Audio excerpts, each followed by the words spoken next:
Hi, this is Solly Fulp, Executive Vice President for Learfield, and this is One-on-One with ADC Partners.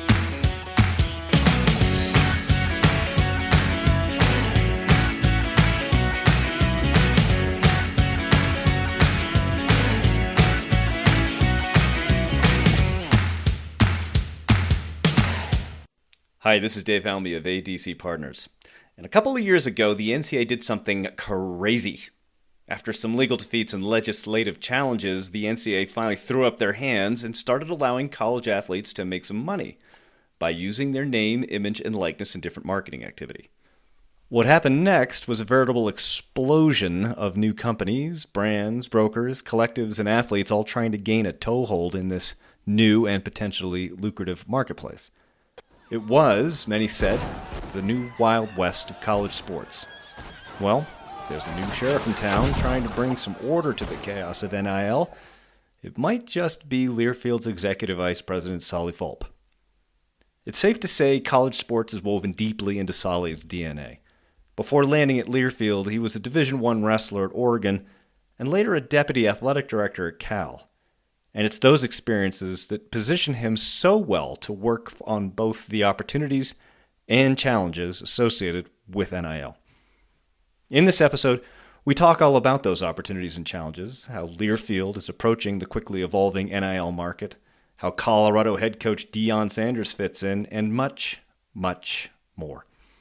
And if you stick around long enough, you'll even learn how depriving yourself of water affects your teeth. You wouldn't want to miss that, right? Right? All right, so Solly, let's get started by first and foremost looking back on your own college sports experience, because I kind of think it gives you a unique perspective on what you're doing today, right? College sports is in your DNA. You were a D1 athlete as a wrestler at Oregon. You were an athletics administrator at Cal, and now you're an EVP at Learfield. So I'm hoping what you can do to get things rolling, to get things kicked off. Can you reflect back on that trajectory through college sports and how it shapes your approach today? Because that's a lot of college sports for one guy. It's a lot of college sports and a lot of different perspectives, right? Yeah. So if you start at the beginning, in my journey from Kodiak, Alaska to Eugene, Oregon, to be a student athlete and wrestle. This is not a common path. This is like Kodiak, Right. Alaska to Oregon is not everybody's path here, Solly. It's a little different. It's a little off the beaten different. track, but I mean, it got you to where you are today, so something worked. I went to Eugene with the focus of wrestling, and probably wrestling first, and then education second. Yeah, okay. And as I progressed, I learned the value of college education, and as I was competing as a student athlete. What was interesting to me through that process is my focus as a student athlete, time management. I was maxed out. Yeah. Right. Between going to practices and weight training and trying to earn a spot on the wrestling team. And we had an All-American at 177. So I had to dip down to 167, but I got the pleasure of practicing with him every day and get my butt kicked, literally, physically and mentally and spiritually. We're putting air quotes around the benefit of. So I had that going for me. So I was consumed with getting through college, both on the athletic side and in earning my degree at Oregon as a bachelor's in English. I didn't have any real world experiences on the professional side outside of those two things at University of Oregon, and they were great. I had a great experience. I commercial fished in the summer to put myself through college, but I never had any. That's tough work. It is. It's just brutal. Yeah, I look back at that period of my life and go, what the heck was going on? What the hell was I thinking? Getting my butt kicked by a All-American in the mat room, and then going up in the summers and doing the most dangerous catch.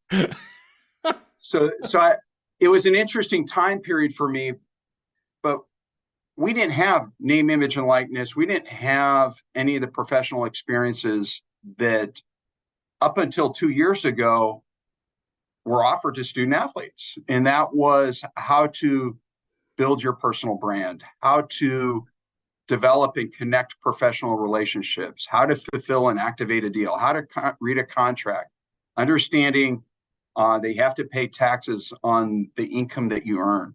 None of that was even in my wheelhouse. And so when I graduated, I literally had no idea what I wanted to go pursue on the professional side. And it was abrupt, like even more so for most student athletes, it's an abrupt transition from competing in college and then making that professional transition into a career. And so one thing, I know we're going to jump into it that I'm excited about is the opportunities that NIL can unlock related to student athletes connecting with brands and the commercial opportunities that name, image, and likeness is bringing to these student athletes and all the soft skills and benefits that are originating from this as well. Well, let's make that transition in the conversation then, because I feel like, I think at the outset I said, oh, hey, Solly, we're going to try to keep this podcast to about 35, 40 minutes. But NIL is a topic that you and I could probably spend 4 to 5 hours and create volumes 6 through 7 for this conversation, because there's so much going on in that particular part, relatively new part, still very new part of college sports and what that means for athletes. So, but before we dive too deeply in, for the uninitiated who may be listening to this and going, what the expletive is in NIL, can you give a high level review of what NIL is and sort of a initial reaction regarding the impact it's already had on college sports? Give us the Solly Fulp 35,000 foot view. So name, image, and likeness, July 1st of 2021, so a little over 2 years ago, student athletes can now monetize and experience the benefits of their name, image, and likeness commercially. Right. Before then, you can't do it. You're an amateur. You can't make money. That's right. That's right. The opportunities that student athletes now have in monetizing their name, image, and likeness has related to getting paid for camp appearances or commercial appearances with a corporate partner, using digital media, social media campaigns to connecting with brands and getting paid for that. It's, creating their own content and getting paid for that now. So what I think has happened, you're seeing probably two definitions of NIL developing.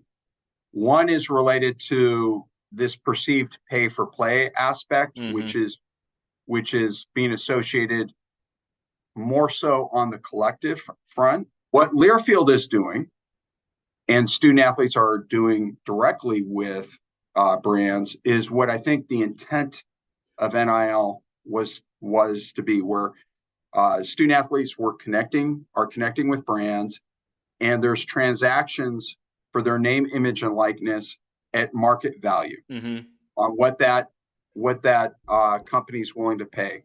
And it's, Learfield is very committed to making sure that there is compliance and disclosure and receipts for all our activity.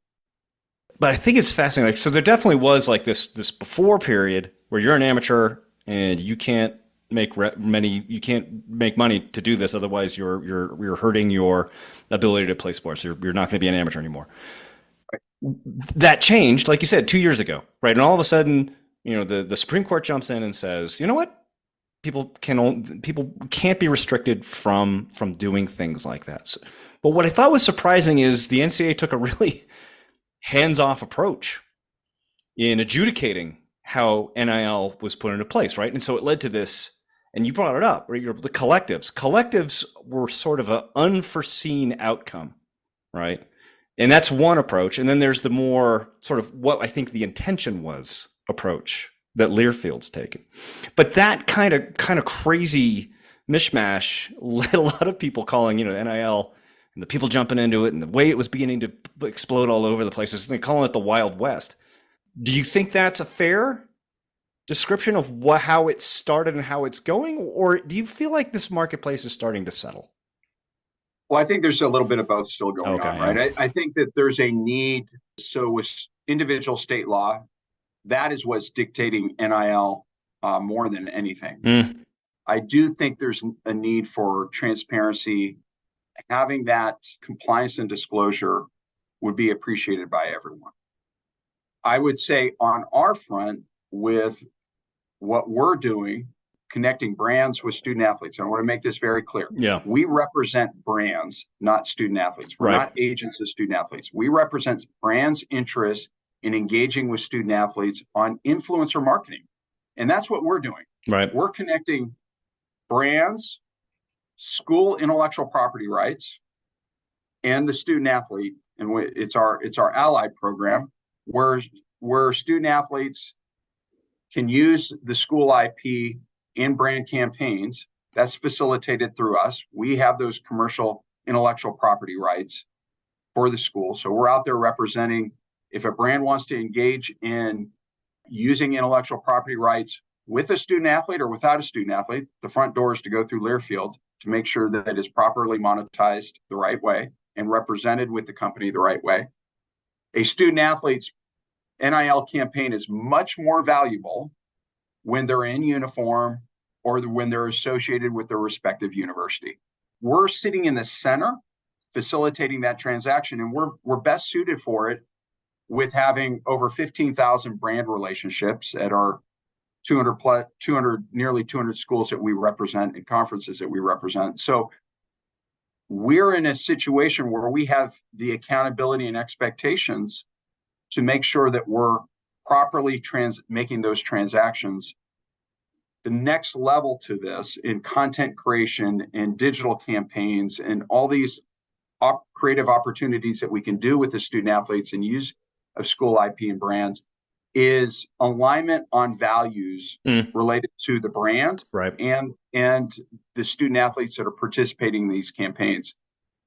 If you have a credit union that wants to do a financial literacy program, it probably would make sense for us to connect that credit union with student athletes that are interested in going into finance. Well, you bring up such a great point because I mean, if there's another organization or company that's more set up to make NIL happen in a way in which it was intended, I can't think of anything other than Learfield, right? The company's been at it for 50 years, working with brands, working with colleges across the country. You've been leading the company's approach to NIL. I'm assuming that athletes are excited about it. They're curious about it. They kind of want to do it. I'm assuming, and I'm underscoring assuming here because I'm just not that smart a fella, that schools are a little bit more trepidatious about NIL and what that means. So I'm wondering what your perception is and how have schools approached Learfield? What questions are they asking you about what the hell is this and what do we do and where are the opportunities and where are the dangers? Like what are some of the things that schools right now are focused on when it comes to NIL? When this first started 2 years ago, I think everyone was super cautious. Yeah. Brands were interested, Yeah. but they didn't want to engage with student athletes and get the student athlete or the school in trouble, Okay.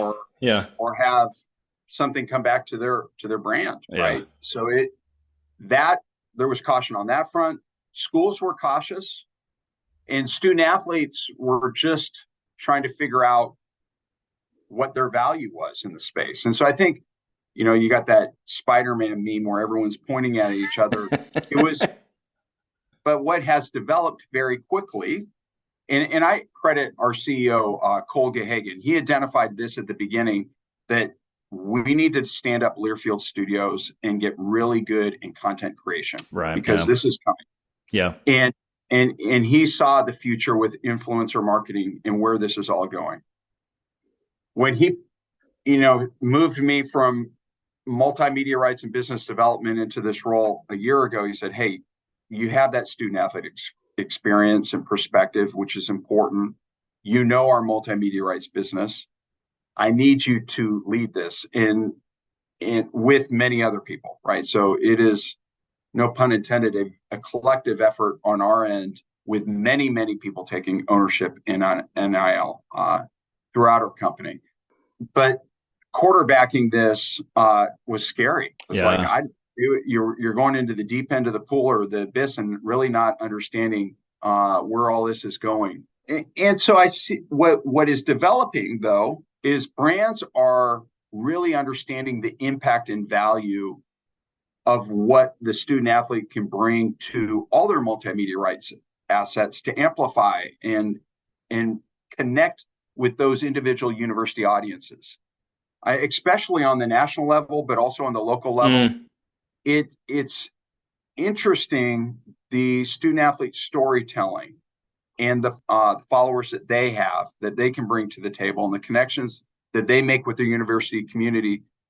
The fans want to consume that student athlete content. And so when you align it and connect it with a brand and put it in some really cool creative campaigns, it resonates and it's working.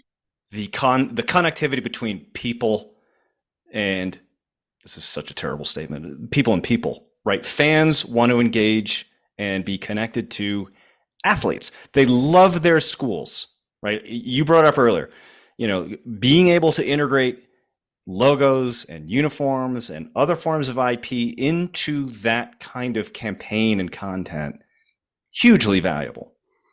But it takes on an entirely higher level of engagement and excitement when it's connected to that person who's representing it, especially now with social media and ability for people to create this authentic presence about themselves in those kinds of moments. And I think that's what I really found fascinating was Learfield and Alabama opening up the Advantage Center.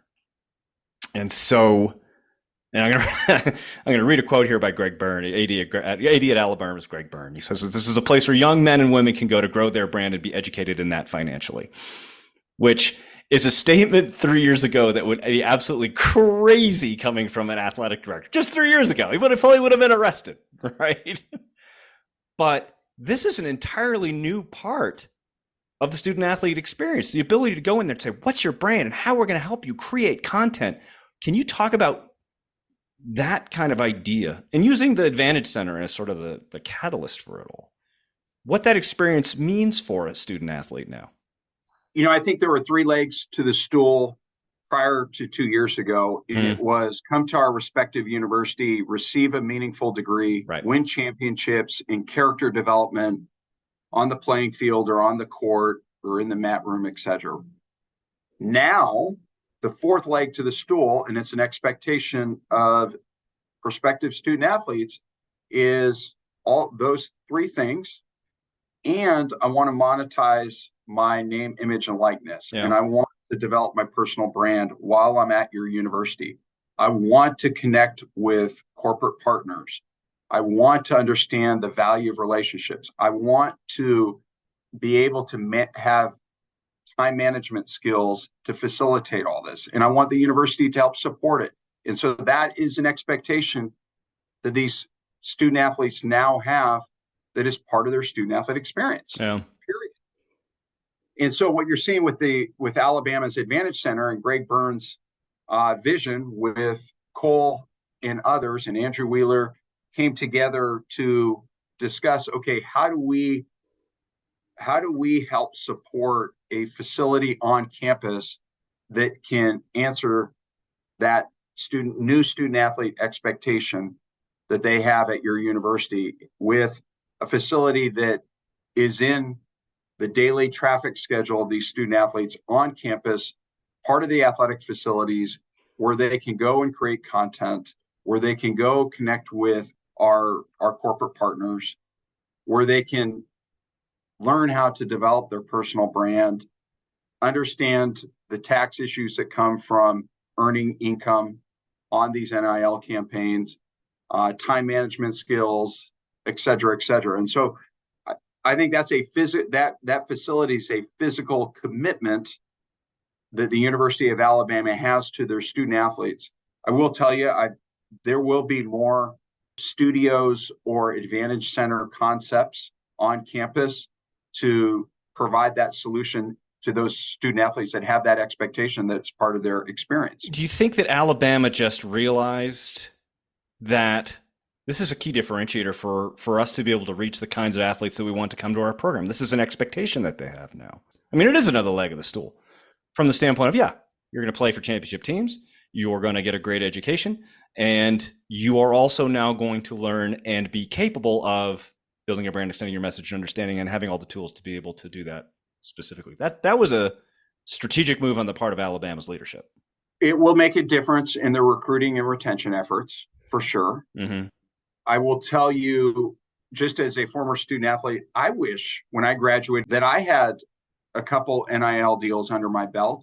So I just had a better sense of business 101 and what a contract meant and what my personal brand meant and how to talk to an adult and a corporate partner and what showing up on time and fulfilling an agreement and activating what that means and the value of relationships that come from it. I mean, it's fascinating. You brought that up previously, right? This idea of athletes in the past would graduate from college and it would just kind of be, good luck with the degree.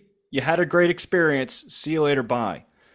This moment, to your point, is like not only are you developing your brand, you're basically doing an internship on yourself the entire time you're at school and developing all the tools that you want. Yes, your sport is going to teach you amazingly important things: teamwork, grit, the ability to bounce back from challenging moments, all those kinds of things that I think you and I both, as a somewhat less successful college athlete, we both learned. That's successful, Dave. That's true. You were getting turned into a pretzel by a 177-pound guy. But it does. I mean, you do come out with a skill or more skills that are incredibly relevant to today's work world. It's you nailed it. It is NIL. I look at with the soft benefits that are associated with these influencer marketing campaigns and understanding your personal brand and connecting with these corporate partners. It is an internship. It's an experience that student athletes have not had the chance to be part of until 2 years ago, because their life is in the film room, in the weight room, on the court or on the field or in the swim pool. They're going to training table, they're going to tutor sessions, and then they're going back to their dorm room or their apartment, and they are exhausted. Yeah. And I remember having these conversations and exit interviews for student athletes and wishing that they had the opportunity to do an internship and have the time to do an internship because of that abrupt transition and not having the confidence to go out and get those career experiences and connect. No time. They had no time. Yeah. And so these NIL activities that Learfield is facilitating is providing those super valuable opportunities to get those experiences. Yeah. You bring up a kind of interesting point with time management and all the requirements that a college athlete is responsible for. College coaches, particularly football coaches, traditionally aren't big fans of things that take their athletes away from their sport, sort of let their attention go. And what we're talking about right now seems like it has a lot of potential to do that, right? It's like I'm interested in building my brand and learning about this and doing all that. I'm wondering if you have advice for coaches who may be looking a little bit askance at NIL and have concern about players getting too wrapped up in it. Do you have any, if there's any coaches listening right now? I have no advice for coaches. I've been smart enough. Sorry. Dave, not to provide any profound advice to coaches. That said, it's very interesting to see what Deion Sanders is doing at University. Boy, right now. He is writing case study. I mean, the case studies on this right now are unbelievable. He is a walking example of personal brand. Yeah. And he advocates and encourages it and all the things that come with it to his student athletes. It's resonating. It's having impact. Do you think he just understands something about this moment and promotion and students now having the ability to be more involved in it. Do you think he just understands something about it that other coaches are still getting up to speed on? Because now each one of those players are an extension of his program and basically a de facto recruiter on his behalf by using their brands and extending, therefore, the Colorado brand. Do you think that's something he gets that everybody else is kind of going, because let's be clear, there's been a lot of people who've looked at Coach Prime particularly on the coach's side, and have been like, I hope it's a complete failure, because this runs counter to everything they think they understood about what it means to be a coach. I think Coach Prime is laying a great foundation for success. His team's going to experience adversity. They experienced it last week with Oregon, and that's been well documented over this past week. That said, what's interesting about Coach Sanders is I do think he's very foundational in his personal values and what those are. Mm-hmm. And he talks about them a lot. So I think, is encouraging and teaching his student athletes to get really clear about their personal values as well, and then promote them. I think that's what actually works here. This is not a character he's playing. This is who he is. And if the Oregon coach decides tomorrow that I'm going to start emulating Coach Prime, it'll blow up. It won't work, because that's not who he is. So to your point, you said the word perfectly. This is his authentic self. And he's actually training his student athletes in this moment. When they talk about personal brand, he's basically writing the script for them. And that's what we encourage. Grant Jones runs our Learfield Studios and Content Division. And whenever we engage student athletes in a brand campaign, we're really focused and getting better at making sure that there's an alignment on personal values with that brand and with that student athlete. Yeah. And the storytelling and the authenticity that's unlocked when you make that connection and it's real. It's one thing for a student athlete to do an NIL deal with Dunkin' Donuts, but if you don't like their donuts and you don't like their coffee and you do it, it probably will show a little bit.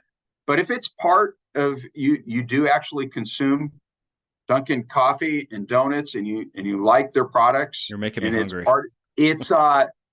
That will reveal itself. Yeah. And I think, going back to Dion, and I think other coaches and student athletes, I think student athletes are getting better and better at influencer marketing. And part of that is they're getting a really strong understanding on what their personal values are, which is going to play perfectly into their transitions into whatever career they so choose to pursue. And so I think it's exciting to see the evolution of college athletics and how NIL is going to be playing a big role in it. I keep using the word, it's pervasive. It's going to impact every part of college athletics. You also just brought up the word. We've used the word authenticity a couple times here now. And what does every brand in the world right now say that is a critical part to what it is they're doing from a marketing standpoint, from a content standpoint? It's finding authenticity. So if they can find athletes who are able to communicate that more effectively, it's a win-win for everybody, because it's going to make those messages and those connections and that engagement all the better as it goes forward. And this was part of the NIL impact report that you just released. Basically gives us state of the state of NIL. I had a chance to flip through it, and there's a ton of this is the nerd part of me coming out, because I love stuff like this. You love benchmarking and where things are. And I think it's fascinating, for instance, that of the top 6 sports that are engaged with different NIL, 3 are men's and 3 are women's, right? I think that's a fascinating insight into where we are in terms of college sports, in terms of society, and where women's sports currently fits in this continuum. I'm wondering that caught my eye and sort of, it got me excited. I'm wondering if there's other information in the recently released report that stands out to you. Was there something that you saw in there that made you go, oh, wow, I did not see that coming? There's a couple things. I think this steady engagement last year for 22-23, we had 250 partnerships that included NIL into their agreements. We're already over 350, closing in on 400 as of today. Wow. Yeah.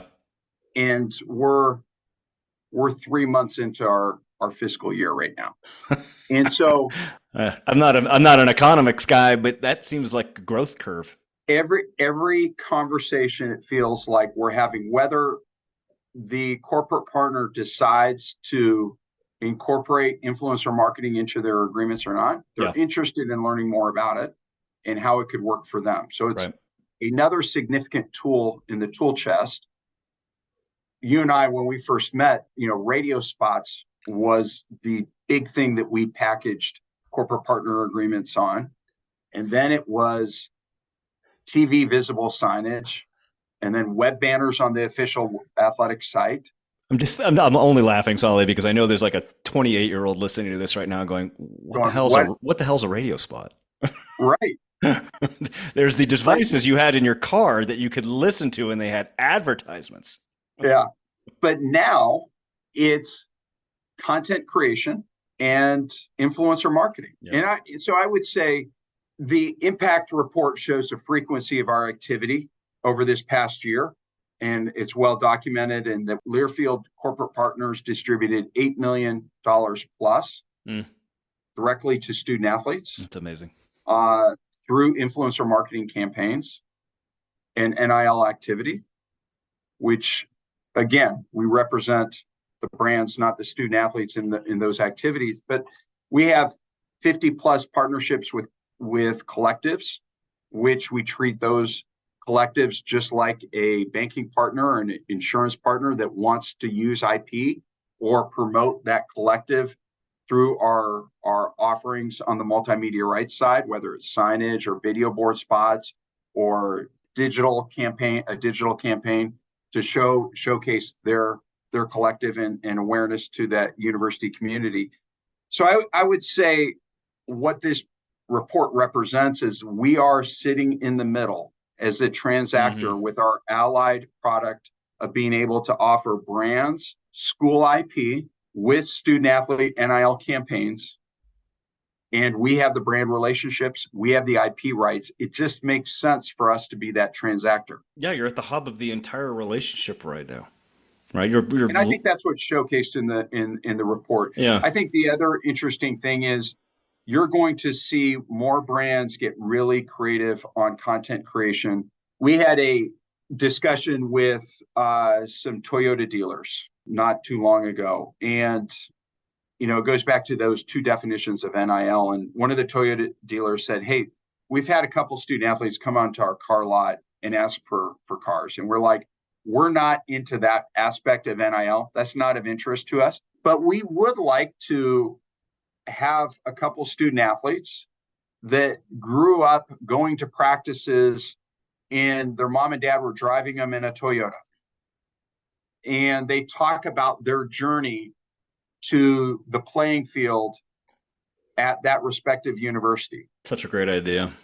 And we can use our other sponsorship rights and assets and signage to help communicate that student athlete story and bring that connection next level to that university audience. We're very interested in something like that. The idea of storytelling and making something that's engaging for the partner, because ultimately that's what the partner wants, right? They don't want just a picture of a kid next to a car. They want something that's going to make people feel.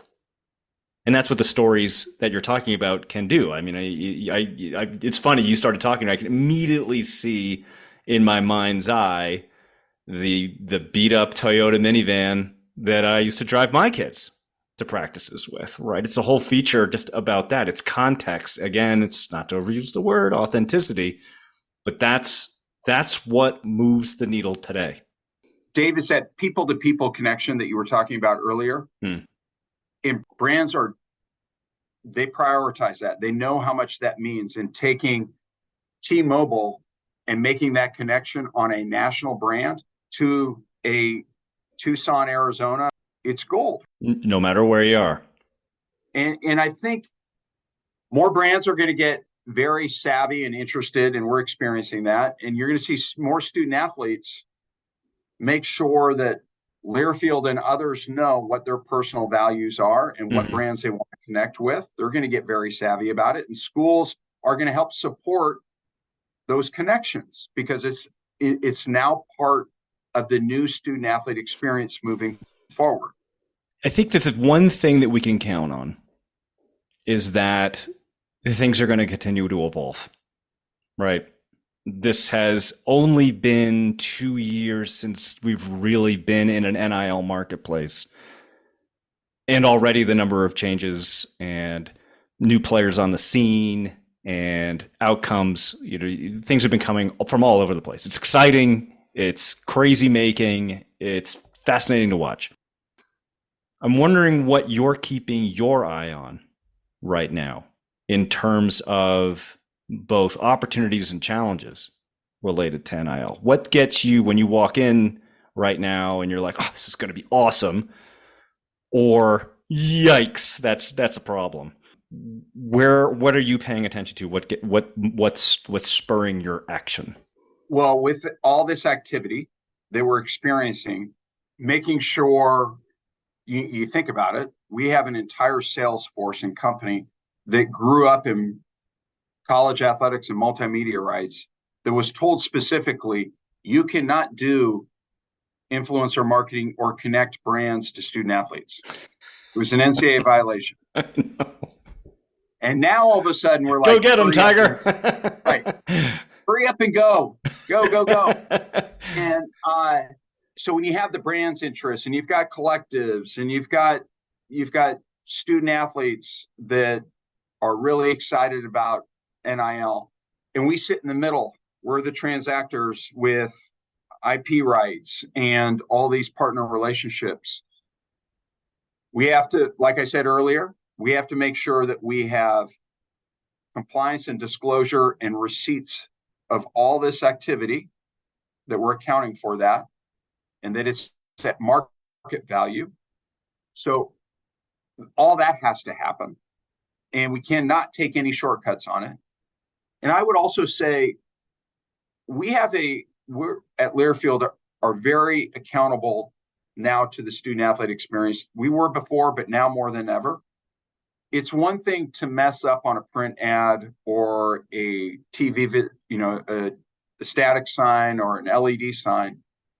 But when you bring a student athlete into the equation, we now are caretakers and stewards of that student athlete experience and making sure that their connection with that corporate partner is done the right way.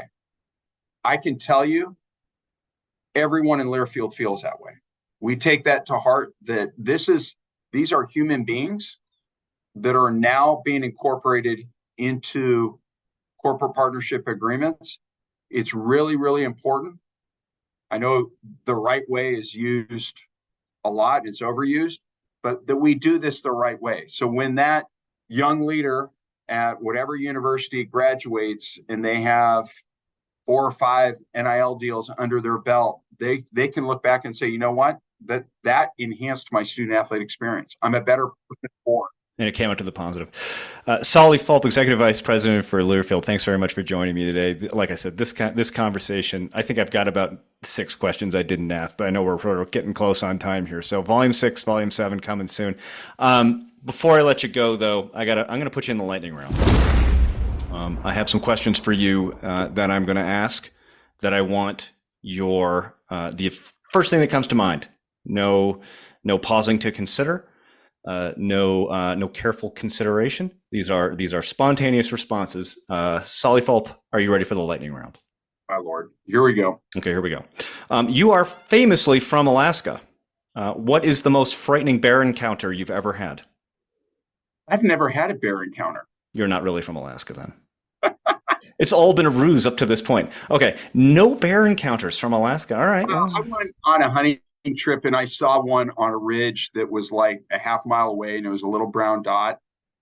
That's not that frightening. doesn't really count. No, that doesn't count. I can't really make up a bear encounter story. So All right, we'll start embellishing that experience. All right, number 2. What is the craziest thing you've ever done to make weight in wrestling? Done a lot of crazy things to make weight. I was cutting about 16 to 18 pounds of water weight a week. Jeez, Marie. Yeah, it was not pretty because you could weigh in the day before you wrestled. So you had 24 hours or a little bit more to recover. So my routine was I would stop eating and drinking on a Wednesday afternoon after practice for a Friday weigh-in. And then I would do an extra run on Thursday morning and then do practice Thursday afternoon. And then you start seeing demons. And then pass out on the scale. Oh my God. But so a Friday weigh-in, it's amazing what your body does when you deplete it of water. And it was interesting. My teeth started tingling and hurting on like Friday afternoon, like weird things, like your body just starts shutting down. Anybody who's listening, this is not a recommendation. We're not doing video here for a reason, because the look of horror in Solly's eyes is it's frightening me. He's actually drinking water right now because clearly he's feeling dehydrated. All right, next question. You graduated from Oregon, but you teach a sports business class at Cal. Do you lean more Golden Bear or Duck these days? That's such a tough question. It's the lightning round, man. I can't give you the split down the middle. I'm still a fighting Duck. All right, I love my Ducks. I met my wife at University of Oregon, Dave. Right. So I got it. All right, it offered me a lot. I understand. There's household peace you got to keep. All right, I think that's important. Last one. This is something like your 50th podcast appearance. What's the secret to your popularity, Solly? I'm not that popular, Dave, and I don't know how many people are going to actually listen to this. I hope you do. My mom is excited for this episode, Solly. She's excited for every episode. You know what? It might be my name that makes people it grabs their attention. I remember I was going for the University of Hawaii athletic director job, and my name got out there. The jokes about Solly and they were conjured up in Hawaii for my name is pretty funny. So maybe that's part of the allure there, Dave. All right, very good. Well, we've got that. Solly Fulp, the man with the name that is unforgettable and a secret to his popularity. Thanks again for joining me today. Yeah, I appreciate it. Always good, man. Thanks for having me. Thanks for listening to this episode of the One-on-One Sports Business Conversations podcast. If you enjoyed it, we always appreciate a subscribe, share, comment, or like. And don't forget, you can always find past episodes at abcpartners.com/podcast. This podcast is written, produced, edited, and hosted by Dave Almy. And theme music was composed by Scott Holmes.